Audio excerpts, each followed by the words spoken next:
the new plastic iPhone. So this is just the back shell of the phone. And as you can see, it actually integrates all of the chassis components as well. So we don't have our battery or the display or anything like that. We just have the chassis components like the EM shield, the frame for the buttons, and the digitizer. And we even have the lenses for the camera and LED flash. But let's go ahead and take a look at this design. So the interesting thing here is that we have an all plastic design as opposed to a metal or glass design as we've seen with other phones. Now this will probably, or with other iPhones, this will probably succeed the iPhone 4 and 4S in the lineup. So the iPhone 4 and 4S were glass, which were shatter prone, and as you can see, it's also quite a bit thinner than those phones. But this is gonna, when we get the iPhone 5S, we'll probably have the iPhone 5S, the iPhone 5, and then this phone. We're not sure what it's gonna be named at this point. But this is sort of like a merger of the iPhone 3GS, as you can see, the short-lived white version of the iPhone 3GS. And then we have the iPod Touch. So if you merge those together, you get something kind of similar to that. So again, this is a 4-inch screen, which is interesting. So we go from a 3.5-inch on the low end to a 4-inch, presumably Retina display. As you can see, it's similar in design, but not as thin as the iPod Touch. So you have similar ports here, such as your speaker grills, your lightning port. We do have those 2 screws at either end. We have our headphone jack, and of course, since this is a phone, we have our mouthpiece right next to it. Now, if we compare that to the iPhone 5, you can see it's kind of similar in overall thinness. It's not quite as thin. It's a little thicker. It's also a little wider than the iPhone 5, which is kind of hard to illustrate here. So let me see if I can situate this a little bit better. So as you can see, it's a little bit wider than the iPhone 5 and presumably the iPhone 5S, which is likely to share the same design. So you can see down here again, headphone jack, our microphone, which is much larger here than the small microphone here. We have our lightning port and 2 screws, as well as those speaker grills here. So quite a few more of them here. Now, what you'll see here is that we're missing the buttons or cutouts for the buttons. So if you look inside, you'll see them. So we have that sort of volume cutout here. These are the volume buttons. They're kind of pill-shaped, very similar to the ones on the iPod Touch. We also have a cutout for the volume or the mute switch.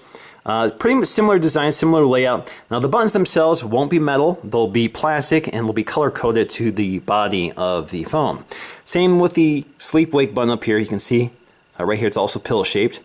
And if you look on the other side, you'll see the SIM tray, also with a hole indicating where the SIM tray will be. So the SIM tray will also be situated here, presumably also a nano SIM. Now on the back we'll see our iPhone logo with that new thinner font. So if you look at the fonts for the iPhone 5 and the new iPhone plastic edition, whatever you want to call this, you can see it's a little thinner font, probably to go along with the new iOS 7 aesthetic. We have our black Apple logo, which is actually very similar to what Apple has been doing with recent product redesigns like the Airport products, the Airport Extreme and Time Capsule. Up here you'll see the lens for the camera, so you can see it's also anti-reflective. We do have our lens for the LED flash, so it's just a single LED flash. We also have our microphone. This is very similar to the layout for the iPhone 5, as well as the iPod Touch 5th generation. Now, of course, the big story here is that we lose the beautiful design of the iPhone 5. So we don't have that beautiful mirrored chamfer, the glass trim pieces, the all aluminum unibody construction, as well as that very thin design. So we have a pretty simple plastic shape, very glossy. It has a very nice form factor to it, just like the iPhone 5. Feels very comfortable to hold, a nice square edge to grab onto, and grip is not too small, so you can grab it off a table pretty comfortably, and it just handles very nicely. It's a very comfortable size, and it's a very nice quality plastic. So it's a pretty simple design. It's all unibody plastic. It's not like the old one, the 3G and 3GS, where you had the metal frame.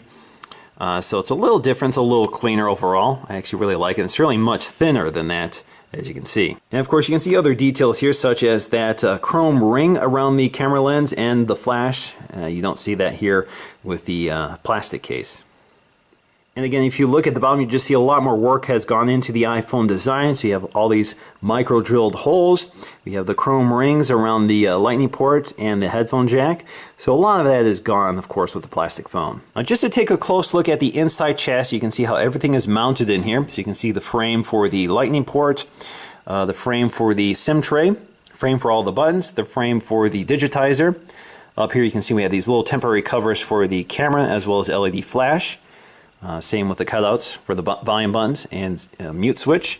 Now, assuming this is the official Apple iPhone shell, I'm pretty impressed overall by what I see. I like the thin, lightweight form factor, and I really like the design. It's simple, of course, not a lot of detail here, not a lot of parts to highlight. Certainly not as beautiful as the iPhone 5 with that aluminum design and glass, or even the iPhone 4 and 4S with that aluminum and glass design, but it's a little more durable, so when you drop this, you're less likely to shatter the back panel or dent and scratch the metal because plastic is a little more forgiving. So this phone is probably a little easier to live with, at least if you want to go caseless.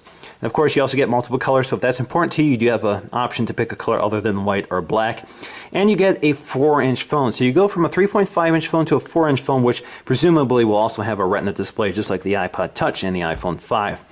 So you get a big spec upgrade there, and you probably will see better internal specs and a better camera, both forward-facing, so perhaps a full HD FaceTime camera, and perhaps a 5-megapixel autofocusing camera on the back, we'll see. So you do get better internal specs, so you get a better experience for the price.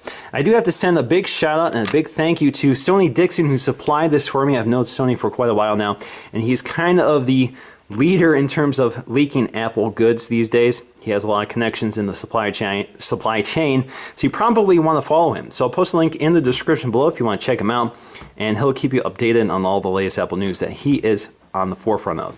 So that's going to do for me, guys. Thanks for watching, and I'll see you again in the next video.